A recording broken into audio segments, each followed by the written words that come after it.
नमस्कार, जनता टेलिभिजनको खेलकुद सम्बन्धी कार्यक्रम स्पोर्ट्स विकमा स्वागत छ। म राधिका गेलाल। स्पोर्ट्स विकमा हामी साताभर देश र देशबाहिर भएका खेलकुद गतिविधिबारे चर्चा गर्छौँ। हामी जितको कथा मात्र भन्दैनौँ, हारको कारण पनि खोतल्छौँ। हामी समस्या मात्र उठाउँदैनौँ, सम्भावित समाधान पनि बताउँछौँ। कार्यक्रम स्पोर्ट्स विकमा नेपालमा आयोजना भएको 13औं दक्षिण एसियाली खेलकुद सागको हिसाब अझै पनि सार्वजनिक भएको छैन। हिसाब सार्वजनिक नहुँदै खेल र खेलाडीको सामान खरिदमा भने अनियमितता भएको तथ्य सार्वजनिक भएको छ।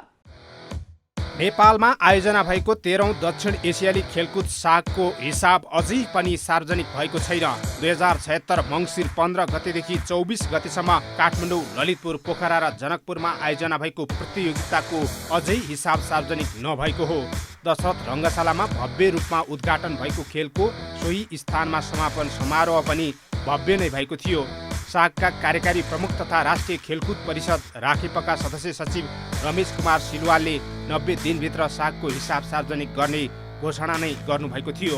तर 180 दिन पार भइसक्दा पनि खर्चको वास्तविक हिसाब सार्वजनिक हुन सकेको छैन। 13औं सागका लागि सरकारले 3 अर्ब 55 करोड रुपियाँ विनियोजन गरेको थियो। त्यस्तै राखेपको तर्फबाट करिब 1.5 अर्ब बजेट गरी कुल 5 अर्ब रुपियाँ खर्च छुट्याइएको थियो। राखेपले हिसाब सार्वजनिक नगर्दै अहिले सागमा खेलाडीका लागि खरिद गरिएको सामग्री र खेल सामग्रीमा अनियमितता भएको तथ्य सार्वजनिक भएको छ। अनियमितता छानबिनका लागि राखेपले बोर्ड सदस्य गोविन्द भट्टराईको संयोजकत्वमा 5 सदस्यीय उपसमिति गठन गरेको छ।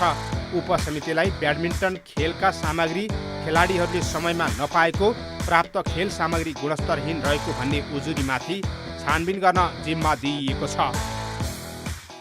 राखेपले साग खेलका क्रममा भएको अनियमितता छानबिनका लागि गोविन्द भट्टराईको संयोजकत्वमा 5 सदस्यीय उपसमिति गठन गरेको छ। उपसमितिले छानबिन प्रक्रियालाई पनि अघि बढाइसकेको छ। प्रस्तुत छ समितिका सदस्य गोविन्द भट्टराईसँग गरिएको कुराकानी। स्वागत छ यहाँलाई कार्यक्रम स्पोर्ट्स विकमा। धन्यवाद। ढिलै भए पनि तपाईँ राष्ट्रिय खेलकुद परिषदको बोर्ड सदस्य नियुक्त हुनुभएको छ, बधाई छ। त्यसको लागि पनि तपाईँलाई व्यक्तिगत तथा जनता टेलिभिजन परिवारलाई पनि म मेरो तर्फबाट पनि हार्दिक धन्यवाद दिन चाहन्छु। र भर्खरै हामीले हाम्रो कामको सुरुवात गरेका छौँ। त्यसमा यहाँहरूको साथ समर्थन र सहयोगको पनि अपेक्षा गरेको छौँ। सर, यो 13औं दक्षिण एसियाली खेलकुद सकिएको लगभग 9 महिना हुन लागिसक्यो, अझ पनि सागको हिसाब सार्वजनिक भएको छैन। यसमा तपाईँको धारणा के छ? किन यो चाहिँ यति ढिला हुँदा पनि सार्वजनिक हुन सकेन? अब पहिलो कुरा त म लगायतको अधिकांश सदस्यहरू भर्खरै मनोनयन भएर राष्ट्रिय खेलकुद परिषदमा प्रवेश गरेका छौँ, इभन उपाध्यक्षज्यू समेत। हामीले सक्रिय रूपमा आफ्नो कार्यभार समेत सुरु गरि नसकेको अवस्था छ।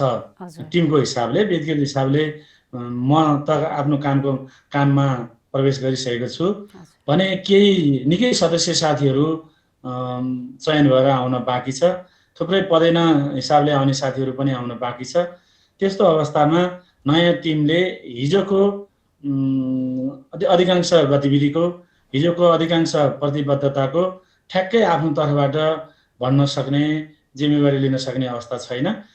तर भर्खरै भए पनि राखेपमा प्रवेश गरिरहेको, विगत लामो समयदेखि नेपाली खेलकुदमा क्रियाशील रहेको र एउटा आम नागरिकको हिसाबले हेर्ने हो भने तत्कालीन खेलकुदका नेतृत्वले प्रतिबद्धता व्यक्त गरे अनुसार, सार्वजनिक रूपमा आफ्नो धारणाहरू राखे अनुसार सकेसम्म छिटो 13औं सागको सम्पूर्ण क्रियाकलापको प्रगति प्रतिवेदन, त्यसको समग्र आर्थिक प्रतिवेदन सहितको एउटा घोषणा पत्र सार्वजनिक रूपमा सम्बन्धित मन्त्रालयलाई, नेपाल सरकारलाई र मिडियाहरूलाई ल्याउनु पर्ने हो भन्ने व्यक्तिगत रूपमा मेरो मान्यता रहेको छ। जस्तो आशा सर गरौँ केही दिन अब अगाडि आशा गरौँ अबको नेतृत्व जुन 13औं साग सङ्घको नेतृत्व पनि उहाँले नै गर्नुभएको थियो, हाम्रो सदस्य सचिवज्यू उहाँ नै दोहोरिएर आउनुभएको छ। उहाँबाट सकेसम्म छिटो त्यो प्रतिबद्धता पुरा होला भनेर म समग्र टिमको तर्फबाट अहिले आशा गर्न सक्दछु। हजुर, जस्तो केही समय अगाडि मात्र ब्याडमिन्टन खेलाडी र त्यो म्याट चाहिँ नक्कली छ भन्ने कुराहरू बाहिर आएपछि राकेपाले तपाईँको संयोजकत्वमा 5 सदस्यीय उपसमिति गठन गरेको छ होइन? अहिले त्यो छानबिन प्रक्रियालाई चाहिँ कहाँसम्म पुर्याउनु भयो?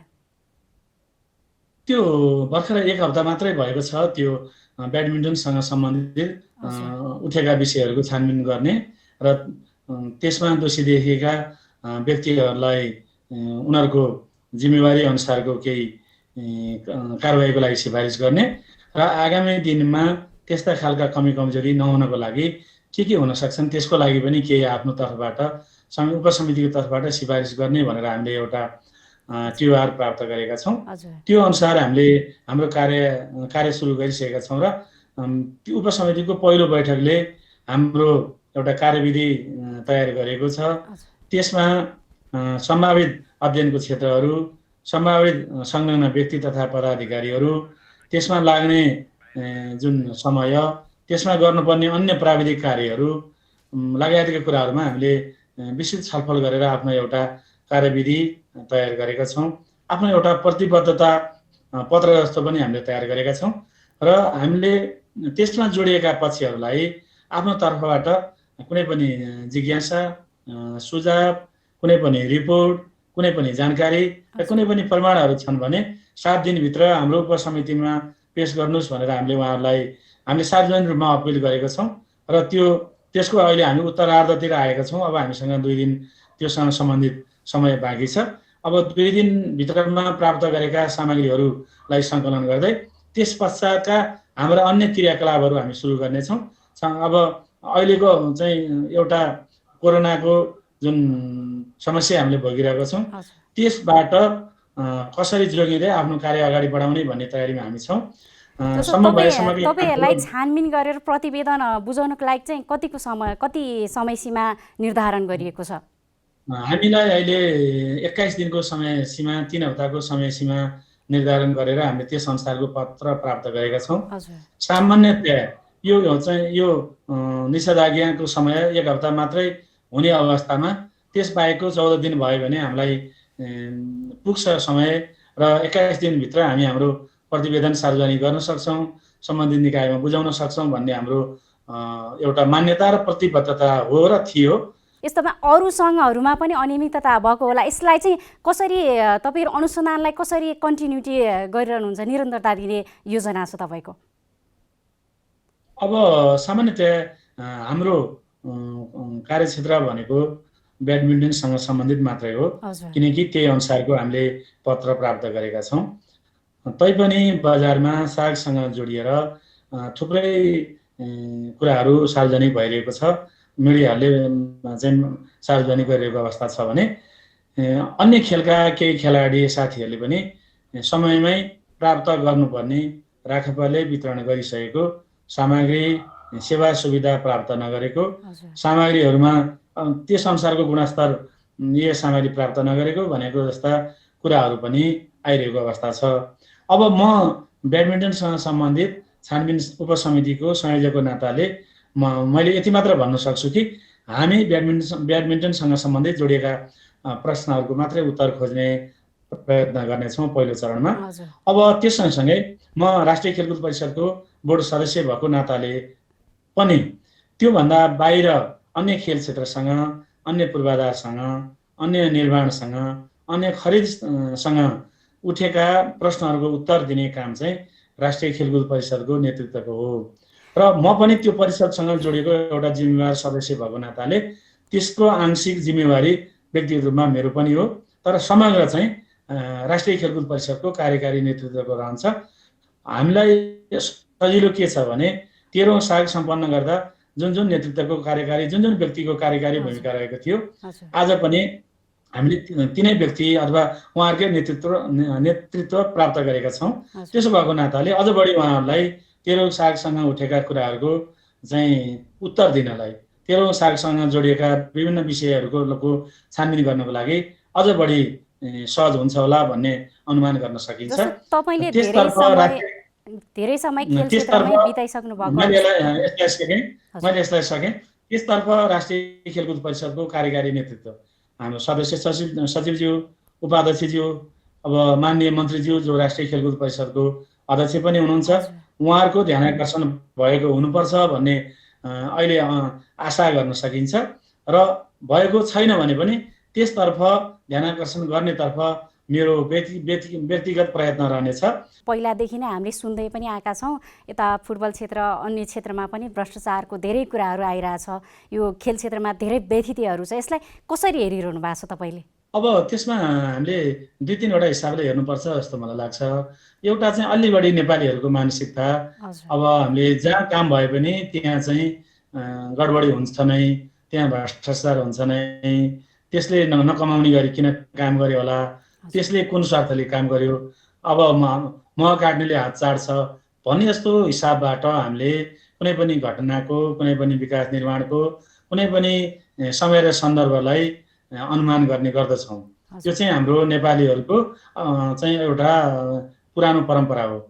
मलाई लाग्छ हाम्रा हिजोका व्यवस्थापकीय निकायहरू, हिजोका राज्य सञ्चालकहरू, हिजोका राज्यका विभिन्न निकायहरूले अथवा हिजोको राज्य मात्रै होइन समाज र परिवारसँग जोडिएका विभिन्न जिम्मेवार व्यक्तिहरूले गरेका अलिकति तलमाथिमा रहेर, गरेका अलिकति गडबडीमा रहेर बनाइएको हाम्रो एउटा रेडिमेड मान्यता हो जस्तो मलाई लाग्छ। यो कुव्यवस्थालाई अलिकति सुधार गर्दै अब आगामी 4 वर्षभित्रमा चाहिँ हामी तपाईँहरूले अहिले हामीलाई बारम्बार सोधिरहेको प्रश्न सोध्न नपर्ने तर्फ हामी लैजान प्रयत्नशील छौँ। हामी यसमा आशा गरौँ हामी सफल हुन्छौँ। सुन्न चाहे राखेपकै निगरानीमा बनेका केही रङ्गशालाहरूमा पनि भ्रष्टाचार भएको भन्ने कुराहरू बाहिर आएको छ होइन। राखेपभित्रकै भएको अनियमितता चाहिँ कसरी छानबिन गर्नुहुन्छ? अब तपाईँ त भर्खर बोर्ड सदस्य नियुक्त भएर आउनु भएको छ, अब यसमा योजना कस्तो कस्तो बनाइरहनु भएको छ? अब भित्र पनि अघि मैले भने अहिले क्लबहरू अथवा जिल्ला सङ्घभन्दा माथि प्रदेशका खेलकुदका संरचनाहरू हुन्छन्, निकायहरू हुन्छन्, उनीहरूलाई कन्ट्रोल गर्ने, छानबिन गर्ने, सही दायरामा ल्याउने काम उनीहरूको हुनसक्छ। त्यसपछि प्रदेश सङ्घ लगायतको जिल्ला सङ्घ कतिपय क्लबहरूलाई राष्ट्रिय खेलकुद परिषदमा आबद्ध भएका केन्द्रीय सङ्घहरू, अहिले तपाईँले भन्नुभयो फुटबल, क्रिकेट, भलिबल, ब्याडमिन्टन, अरू त्यसमा सयौँ खेल सङ्घहरू छन्, उनीहरूको भूमिका हुनसक्छ। त्यो खेल सङ्घहरूलाई परिचालन गर्ने, खेल सङ्घहरूलाई व्यवस्थापन गर्ने, खेल सङ्घ नेपालको ऐन कानुन अनुसार चले कि चलेन भनेर उनीहरूलाई मूल्याङ्कन गर्ने, उनीहरूलाई सही ट्र्याकमा ल्याउने काम राष्ट्रिय खेलकुद परिषदको नेतृत्वको हुन्छ। अब जहाँसम्म रह्यो राखेपभित्रैबाट निर्माण भएका संरचनाको भ्रष्टाचारको कुरा भन्नुभयो, कतिपय अवस्थामा उठ्ने गरेका छन्। यसलाई कुन तहबाट भइरहेको छ? त्यो भ्रष्टाचार भएको छ भने त्यसलाई कर्मचारीको तहबाट मात्रै भएको छ अथवा विभागीय तहबाट भएको छ अथवा ठेकदार र कर्मचारी मिलेर गरेको छ भनेदेखि त्यो तहको छानबिन गर्ने, त्यसलाई सुधार गर्ने, सम्बन्धित कर्मचारीहरूलाई, सम्बन्धित निकायलाई ऐन कानुनको दायरामा ल्याउने, खराब काम गरेको छ भने उनीहरूलाई कारबाहीको भागीदार बनाउने काम चाहिँ राष्ट्रिय खेलकुद परिषदले, समग्र परिषदले गर्छ। त्यसको एउटा अङ्गको रूपमा म व्यक्तिगत हिसाबमा म पनि क्रियाशील रहन्छु। तैपनि त्यसभित्रमा एउटा कार्यकारी निकायहरू बन्ने पनि अहिलेको ऐनले व्यवस्था गरेको छ। त्यसको नेतृत्व सदस्य सचिवजीले गर्नुहुन्छ। त्यसभन्दा माथि पनि हाम्रो उपाध्यक्षजी हुनुहुन्छ, अध्यक्षजी हुनुहुन्छ। त्यसभन्दा माथि पनि हाम्रो मन्त्रालयले गर्छ। मन्त्रालयभन्दा पनि बाहिर जाने अवस्था रह्यो भने यसमा अख्तियारवाला अन्य चाहिँ सार्वजनिक खरिदका अन्य सार्वजनिक निकायहरू होलान्, संसदीय समिति होला, त्यसमा न्यायालय होला। मैले भन्न खोजेको कुन तहको गडबडी भइरहेको छ अर्थात् हुनसक्छ त्यही तहको छानबिन गर्ने प्रक्रियाले त्योभन्दा माथिल्लो तहको निकायले यसलाई कन्ट्रोल गर्ने, सुधार गर्ने, सार्वजनिक गर्ने र आगामी दिनमा त्यो हुन नदिनको लागि प्रयत्नशील रहने चाहिँ त्योभन्दा माथिल्लो निकायले गर्छ।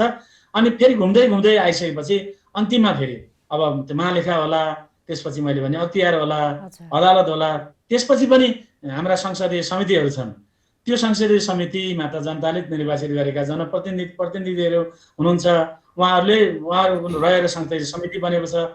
त्यसले फेरि नेपाल सरकारलाई पनि कतिपय अवस्थामा चाहिँ नियन्त्रण गर्ने कुरा, सुझाव दिने कुरा होला। यसरी हेर्दाखेरि हाम्रो यो वैधानिक संरचनाहरू अत्यन्तै मजबुत छन्।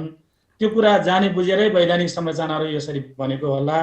हामी हाम्रा वैधानिक संरचनाप्रति आशा गरौँ, विश्वास पनि गरौँ र हिजो केही गडबड भयो भने सधैँ हुन्छ भनेर आशंका चाहिँ नगरौँ।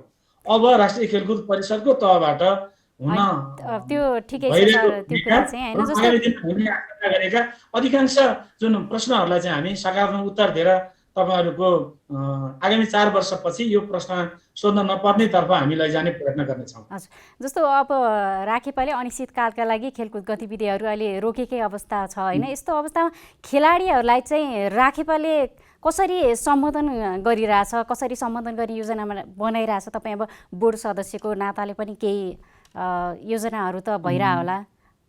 लामो समय खेल क्षेत्रमा फर्किन नपाउँदा उनीहरूको मानसिक अब अरू आर्थिक पाटो पनि हुनसक्छ। यो कुराहरूलाई चाहिँ राखेपाले कसरी सम्बोधन गरी योजनाहरू बनाइरहेछ?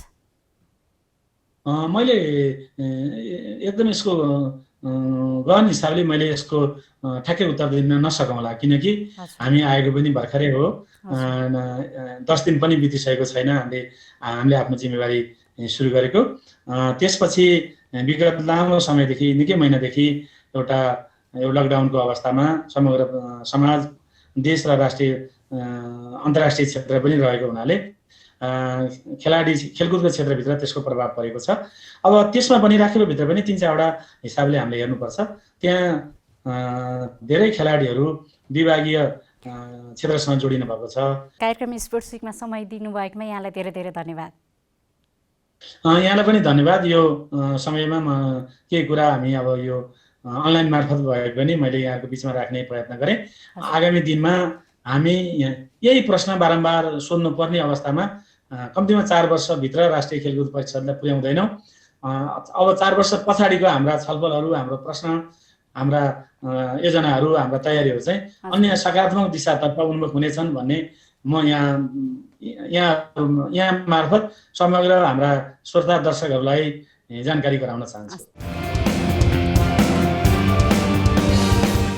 भदौ दोस्रो साताका लागि तोकिएको नेपाल क्रिकेट सङ्घ क्यानको साधारण सभा अनिश्चितकालका लागि स्थगित भएको छ। कोरोना भाइरसको महामारीका कारण साधारण सभा स्थगित गर्नु परेको क्यानले जनाएको छ। भदौ दोस्रो साताका लागि तोकिएको नेपाल क्रिकेट सङ्घ क्यानको साधारण सभा अनिश्चितकालका लागि स्थगित भएको छ। क्यानले मङ्गलबार विज्ञप्ति जारी गर्दै भदौ दोस्रो साताका लागि तोकिएको साधारण सभा कोरोना महामारीका कारण स्थगित गर्नु परेको जनाएको हो। क्यानका सचिव अशोकनाथ प्याकुरेलले विज्ञप्ति मार्फत साधारण सभा अर्को सूचना प्रकाशित नभएसम्मका लागि स्थगित भएको जनाउनु भएको हो।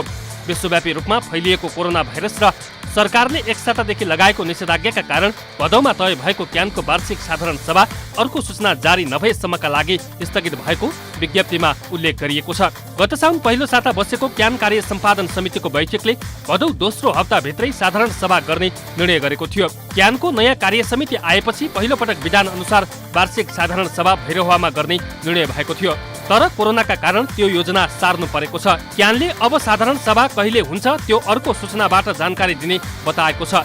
क्यानले यसअघि भदौ 15 गतेभित्र साधारण सभा गर्ने जनाएको थियो। स्थगित साधारण सभा आइसिसीसँगको समन्वय र सहज वातावरण पछि मिति तय गर्ने विज्ञप्तिमा उल्लेख छ। क्यानले सिनियर राष्ट्रिय महिला क्रिकेट टिमका खेलाडीको कोरोना बिमा गरेको छ। मङ्गलबार एक विज्ञप्ति जारी गर्दै क्यानले 18 महिला खेलाडीको कोरोना बिमा गरिएको जनाएको हो। यसअघि 23 पुरुष खेलाडीसहित क्यानले 51 जनाको कोरोना बिमा गरेको थियो। नेपाल क्रिकेट सङ्घ क्यानले सिनियर राष्ट्रिय महिला क्रिकेट टिमका खेलाडीको कोरोना बिमा गरेको छ। क्यानले मङ्गलबार एक विज्ञप्ति निकाल्दै 18 महिला खेलाडीको कोरोना बिमा गरिएको जनाएको छ। नेपाल क्रिकेट सङ्घले दोस्रो चरणमा 18 सिनियर राष्ट्रिय महिला क्रिकेट खेलाडीको कोरोना बिमा गरेको विज्ञप्तिमा भनिएको छ। बिमा गरिएका खेलाडीको नामावली भने क्यानले सार्वजनिक गरेको छैन। क्यानले यसअघि पुरुषका 23 खेलाडी सहित ग्राउन्ड स्टाफ र क्यानका कर्मचारीहरू गरी 51 जनाको कोरोना बिमा गरेको थियो। विश्वभरि महामारीको रूपमा फैलिएको कोरोना भाइरसको संक्रमण नेपालमा समेत वृद्धि हुँदै गएपछि क्यानले खेलाडी र कर्मचारीको बिमा गरेको हो। कोरोनाका कारण लामो समयबाट क्रिकेट खेलाडीहरूले प्रशिक्षण गर्न पाएका छैनन्। काठमाडौँ उपत्यकामै कोरोनाको संक्रमण बढेपछि राष्ट्रिय खेलकुद परिषद राखेपले सम्पूर्ण खेलकुद गतिविधि अनिश्चितकालका लागि बन्द गरिसकेको छ। महाकुम्भ मेला ओलम्पिकमा सहभागिता जनाउँदै पदक हासिल गर्ने लक्ष्य प्राय खेलाडीले बुनेका हुन्छन्। कोरोना महामारीका कारण 1 वर्षपछि धकेलिएको टोकियो ओलम्पिकका लागि नेपाली खेलाडीले अभ्यास गर्न नपाउँदा सहभागिता खल्लो हुनेमा चिन्तित देखिएका छन्। महाकुम्भ मेला ओलम्पिकमा सहभागिता जनाउँदै पदक हासिल गर्ने लक्ष्य प्राय सबै खेलाडीले बुनेका हुन्छन्। नेपाली खेलाडी पनि त्यो लक्ष्यलाई पूरा गर्न दिनरात मेहनत गरिरहेकै छन्। कोरोना महामारीका कारण 1 वर्षपछि धकेलिएको टोकियो ओलम्पिकका लागि नेपाली खेलाडी अभ्यास गर्न नपाउँदा सहभागिता खल्लो हुनेमा चिन्तित छन्। ओलम्पिक सहभागिता जनाउनु नेपाली खेलाडीका लागि एउटा ठूलो उपलब्धिको सूचनाको रूपमा लिइन्छ। छनौट चरण पार गर्दै नेपाली खेलाडीले सहभागिता जनाए नेपाली खेलकै शानको रूपमा व्याख्या गरिन्छ। त्यसो त अहिलेसम्म छनौट पार गरेर ओलम्पिकमा ताइक्वान्डोका सङ्गिना वैद्य र दीपक विष्टले मात्र राष्ट्रको प्रतिनिधित्व गरेका छन्। उनीहरूको अब्बल मेहनत र लगावले ओलम्पिकबाट खुलेको थियो, तर अहिले नेपाली खेलाडीको ओलम्पिक सहभागितालाई कोरोना तगारो बनेको छ। अभ्यासमा जुट्न नपाउँदा नेपाली खेलाडीलाई ओलम्पिक सहभागिताको खुड्किलो छनौट चरण पार गर्न निकै कठिन छ। छनौटमा असफल भए पनि छनौट प्रतियोगितामा गरिएको प्रदर्शन र प्राप्त नतिजाका आधारमा ओलम्पिक सहभागिताको मौका दिने माध्यम वाइल्ड कार्ड मौकालाई सदुपयोग गर्न कहरका बीचमा पनि अभ्यास गर्न दिनुपर्ने खेल विज्ञ सुनिल नरसिंह राणाको तर्क छ। यो ट्रेनिङ भनेको अनगोइङ प्रोसेस हो कि कहिले पनि रोकिन हुँदैन है। थ्रु आउट द इयर चाहिँ नि हाम्रो चाहिँ ट्रेनिङ चाहिँ कन्टिन्यू नै हुनुपर्छ। होइन भने के हुन्छ भने एउटा कहावत पनि छ, if you don't use it you lose it भन्छ कि हाम्रो स्पोर्ट्स साइन्समा। यदि यसै गरी रोक्दै गर्दै गर्नुभयो भने हाम्रो खेलकुद चाहिँ सहभागितामा मात्र रहन्छ कि। वाइल्ड कार्ड अवसर सदुपयोग गर्न पनि खेलाडीलाई राम्रो प्रदर्शन र नतिजा आवश्यक पर्छ। वाइल्ड कार्डबाट भए पनि ओलम्पिकमा सहभागिता जनाउने लक्ष्य लिएकी करातेकी अनु अधिकारीले फैलिँदो कोरोनाका कारण अभ्यास गर्न कठिनाई भएको बताइन्। फ्युचरलाई नै भनौँ न, अब भोलिको दिनमा कहिले खुल्ने हो, यो के गर्ने हो। अब धेरै लामो समयसम्म भइरह्यो भने त के हामी ट्रेनिङै नगरी बस्ने? अब घरमा त हामी अलिअलि ट्रेनिङ गर्छौँ।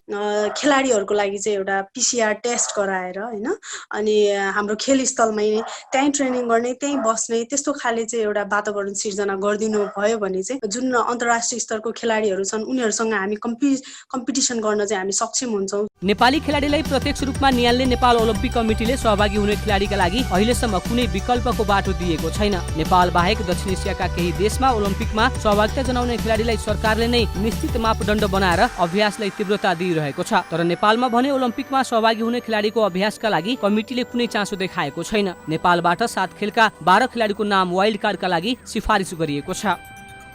कोरोना भाइरसको महामारीका कारण नेपालमा खेलिने साहसी खेल पनि चपेटामा परेका छन्।